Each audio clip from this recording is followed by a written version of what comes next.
Walter White is often considered one of the most intelligent characters in television history. He outsmarted drug dealers, manipulated dangerous criminals, and even managed to defeat someone as careful and calculated as Gus Fring. But that raises an interesting question.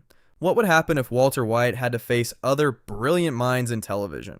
Not just criminals, but master strategists, manipulators, and problem solvers. Characters like Sherlock Holmes, Hannibal Lecter, Michael Scofield, or even Tommy Shelby. Would Walter still come out on top, or would he finally meet someone who could outthink him?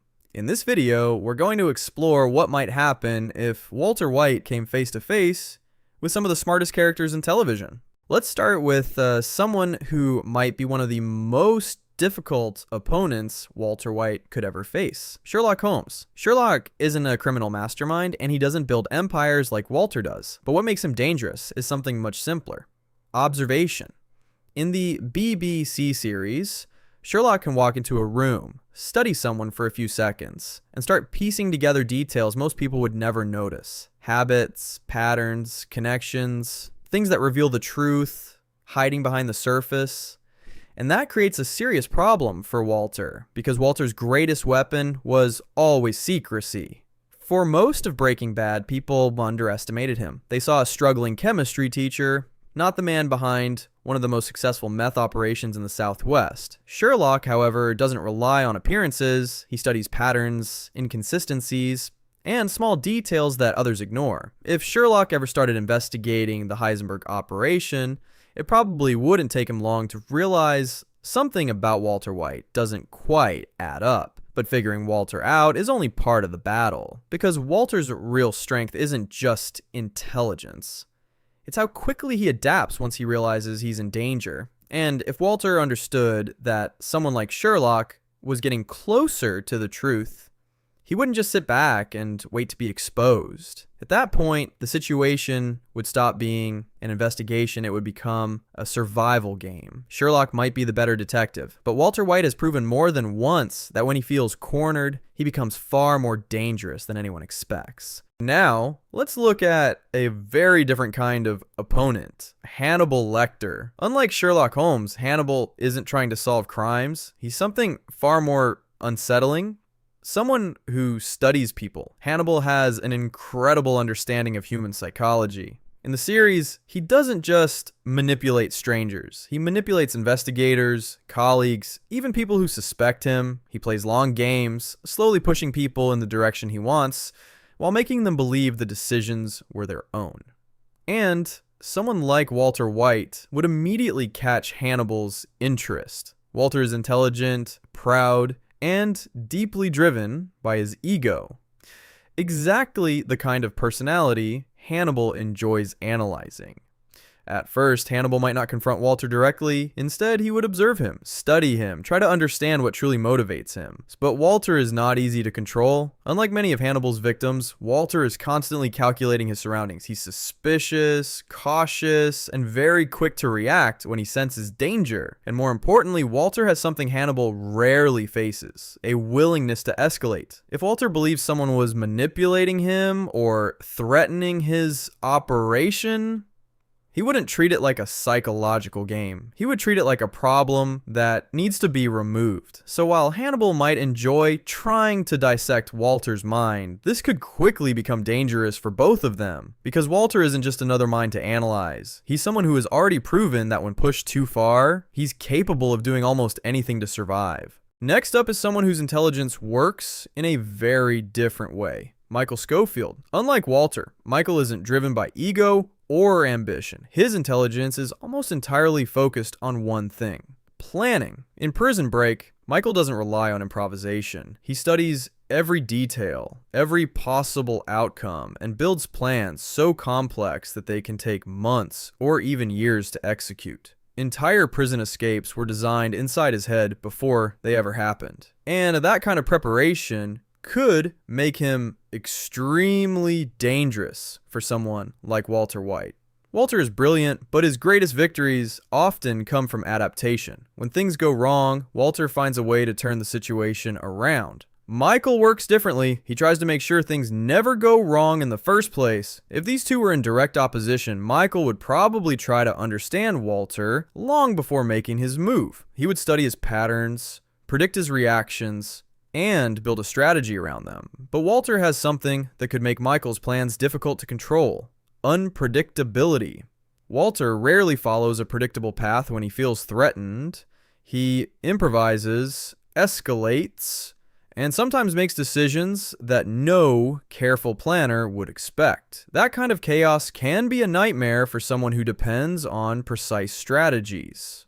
So, while Michael might have the advantage in long-term planning, Walter's ability to react under pressure could make the outcome far less predictable than Michael would like. Some characters don't rely on intelligence alone. They rely on influence. Tommy Shelby, like Walter White, Tommy isn't just intelligent, he's strategic. He builds power slowly, carefully, and he's always thinking a few moves ahead. In Peaky Blinders, Tommy constantly deals with rivals, politicians, and dangerous criminal organizations. And more often than not, he wins not through brute force, but through calculated decisions. But the way Tommy thinks is very different from Walter. Tommy prefers control. He studies situations, negotiates when necessary, and builds systems that allow him to stay on top. His strength comes from long-term strategy and political awareness. Walter, on the other hand, thrives in chaos.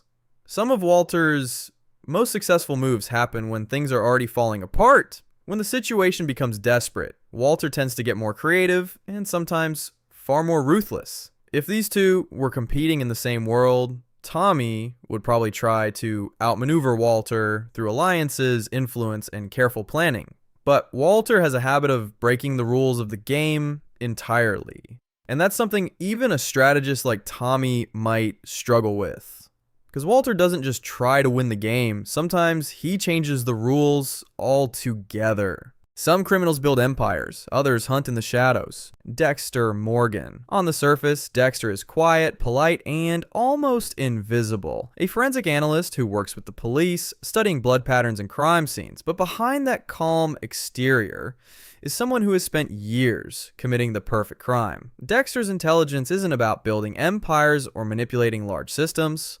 His strength is precision. He studies his targets carefully, learns their routines, and make sure every step of his plan leaves no trace behind. For a long time, he manages to stay completely hidden in a world full of investigators, and that kind of careful thinking could make him extremely dangerous for someone like Walter, because Dexter is patient. He doesn't rush into situations. He watches, gathers information, and waits until the right moment to act. But Walter operates very differently. Walter's world is chaotic, unpredictable, and filled with people who constantly force him to react quickly. Over time, he becomes extremely good at thinking under pressure. If Dexter ever started looking into Walter's activities, he might notice patterns others would miss, but confronting Walter would be another matter entirely.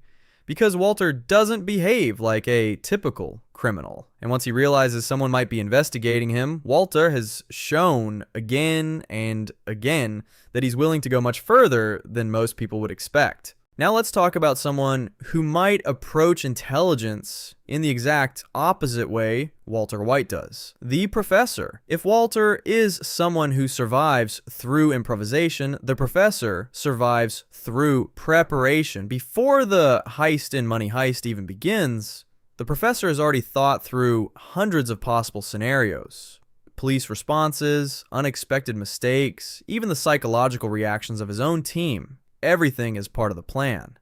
And that kind of preparation could make him extremely dangerous for someone like Walter, because the Professor tries to remove uncertainty completely. He studies every variable and tries to make sure that when the moment comes, nothing is left to chance.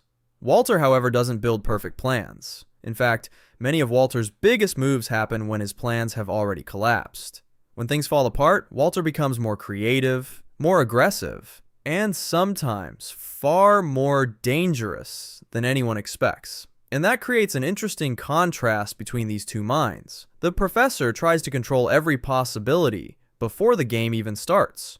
Walter, on the other hand, is at his best when the game has already gone completely wrong. So if these two were ever in conflict, the real question wouldn't just be who is smarter. It would be which strategy works better when things stop going according to plan. Some opponents don't rely on strategy or long-term planning. They rely on understanding people. And that's exactly where Patrick Jane becomes dangerous. In The Mentalist, Jane isn't a traditional detective. He doesn't chase evidence the way others do. Instead, he focuses on behavior. A glance, a hesitation, the way someone answers a simple question. Those small details are often enough for him to start understanding what someone is hiding. And Walter White is someone who hides a lot. Throughout Breaking Bad, Walter constantly builds layers around himself. Lies, half-truths, carefully chosen words. All designed to control how other people see him. But someone like Jane would probably notice those cracks much earlier than most people, because Jane isn't just listening to what Walter says, he's watching how Walter reacts. At the same time, Walter is not an easy person to read. His personality changes throughout the series, becoming colder, more confident, and much harder to predict. So if these two ever found themselves on opposite sides, the real battle wouldn't be about evidence or strategy.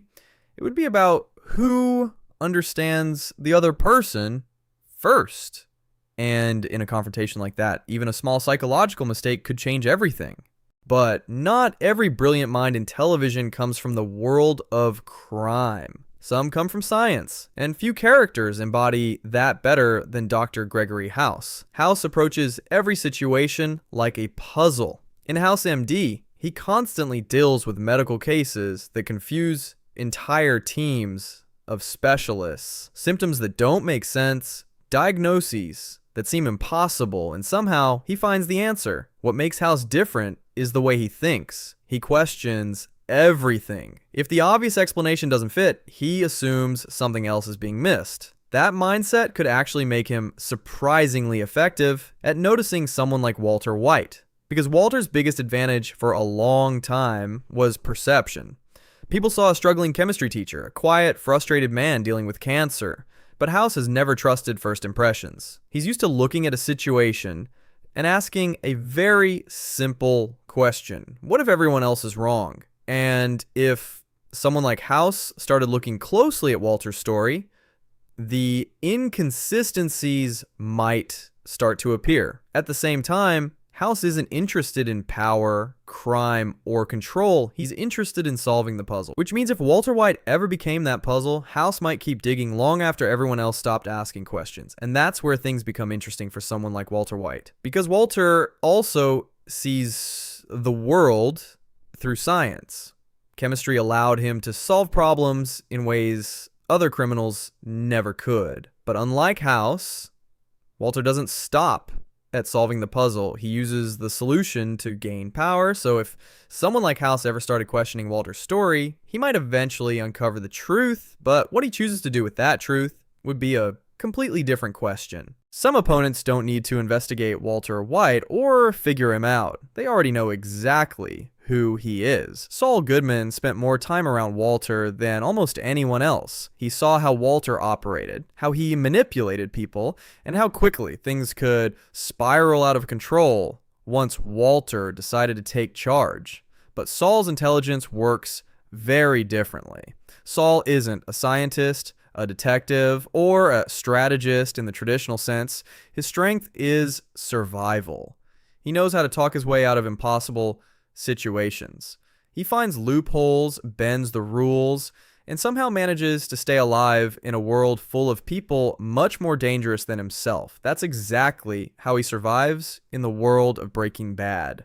At the same time, Saul also understands something many others didn't realize early enough. Walter White is not someone you want as an enemy. Throughout the series, Saul constantly tries to stay on Walter's good side. Not because Walter is smarter than everyone else in every situation, but because Saul understands how far Walter is willing to go when he feels threatened.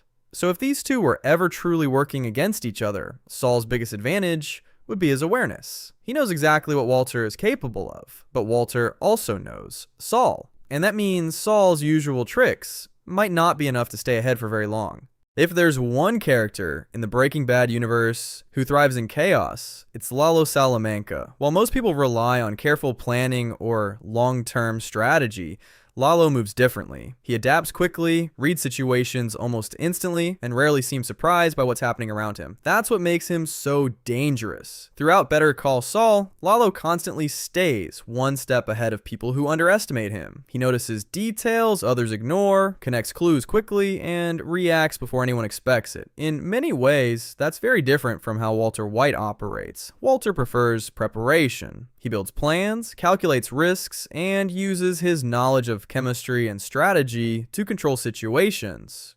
Lalo, on the other hand, often doesn't need a plan at all. He trusts his instincts, and that creates a very interesting contrast between the two.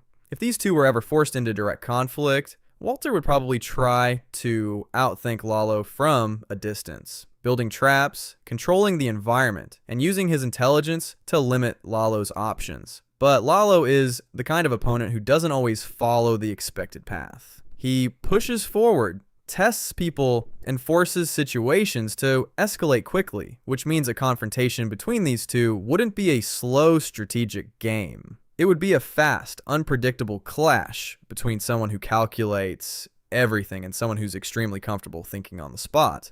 Before looking at anyone else, it's worth remembering that Walter White already faced one of the most careful and dangerous masterminds in television, Gus Fring. Unlike many of the characters we've talked about, Gus doesn't rely on improvisation or psychological tricks. His strength comes from discipline. Every part of his operation is structured. Loyal employees, controlled environments, and long-term planning that stretches far beyond the moment. For a long time, that system worked perfectly. Gus managed to build a massive drug empire while appearing to the outside world as nothing more than a quiet and respectable businessman. And for a while, even Walter underestimated how careful Gus really was. But the interesting part of their conflict is that neither of them was simply smarter than the other. They were dangerous in different ways. Gus believed in control. If every variable was managed correctly, the system would hold. Walter believed in adaptation. When the system started to break down, he became more creative, more aggressive, and far more unpredictable. That difference is what ultimately decided their conflict. Gus built the perfect structure. Walter found the one weakness inside it, and that's what makes their rivalry one of the most fascinating battles of intelligence in television. What makes Walter so interesting isn't just intelligence. It's the combination of knowledge, ambition, and the willingness to push further than most people would ever dare. Time and time again in Breaking Bad, Walter survives situations that should have ended his story. Not because he's always the smartest person in the room, but because when things fall apart, he finds a way to turn the situation around. And that's exactly what makes these matchups so fascinating to think about. So, what do you think? Which of these characters would actually be the biggest challenge for Walter White?